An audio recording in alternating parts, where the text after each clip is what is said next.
House Bill number 6440, or the Anti-Child Pornography Act of 2009, was approved on second reading by the House of Representatives last August 11, 2009, amid calls by children's rights groups for its immediate passage.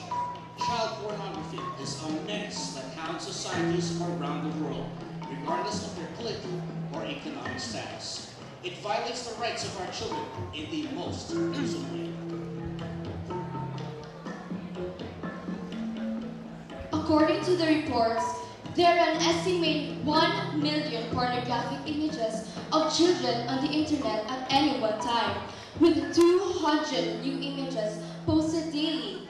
It has also been reported that a single child pornography site receives 1 million hits a month, and that 2/3 of the offenders who committed any of the internet sex crimes possess child pornography.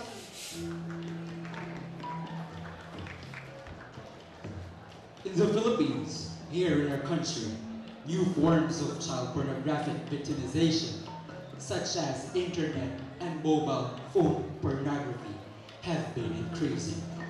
Internet sex dens around the country have been found to employ children who are often coerced or tricked into these exploitative situations.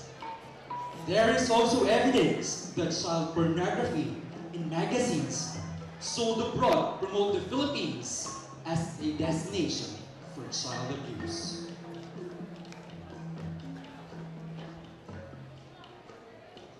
It's very shameful that the Philippines, a nation where the vast majority of children are loved, cherished, and protected by their families, that the state has failed in its obligations under international treaties and protocols to protect them by law from the sexual abuse that is inevitable in the making and distribution of child pornography. This is the moral issue of the highest order. The dignity of the nation is at stake before the world.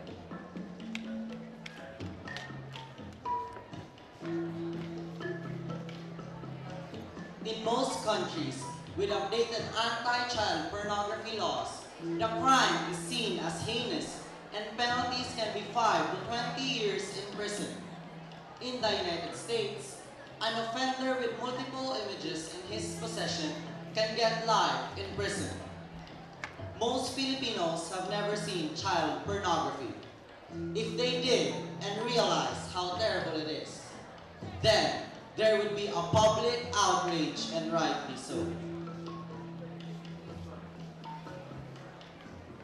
The developed countries are offering training in computer forensics to Philippine law enforcers to enable them to detect and identify abusers sending illegal images over the internet.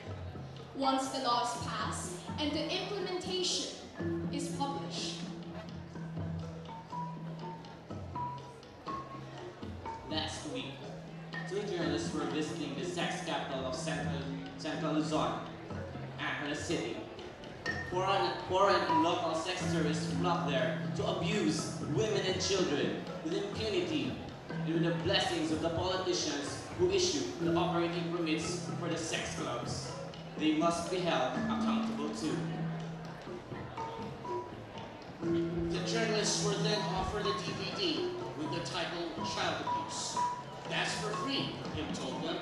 Maybe you want the real thing too, he said, offering a 15-year-old child for as little as 20 euros, or $28 US, or 18 British pounds.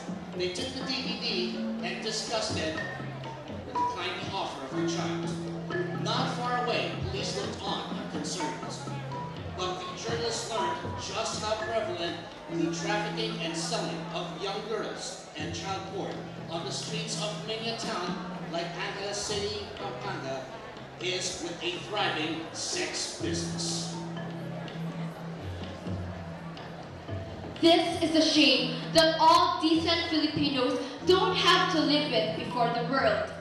Rather than hiding in shame, we have to step forward, take a stand for the dignity of Filipinos everywhere, and speak out against crimes against children. Not to do so is a form of silence that is consent.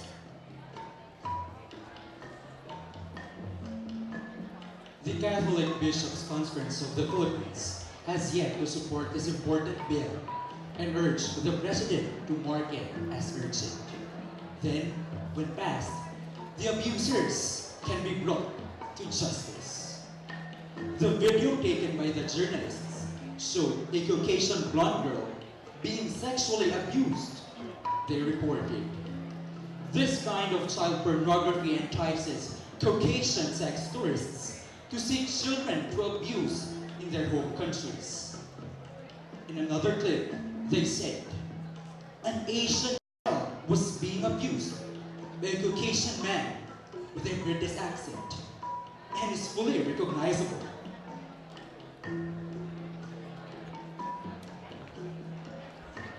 It is a crime that has lifelong consequences, as it played over the internet to a worldwide audience. A child abused at an early age, and now 15 said, knowing that some sick person is looking at me on the computer every day, in a way that no child should ever be looked at, makes me feel violated again. It makes me want to throw up.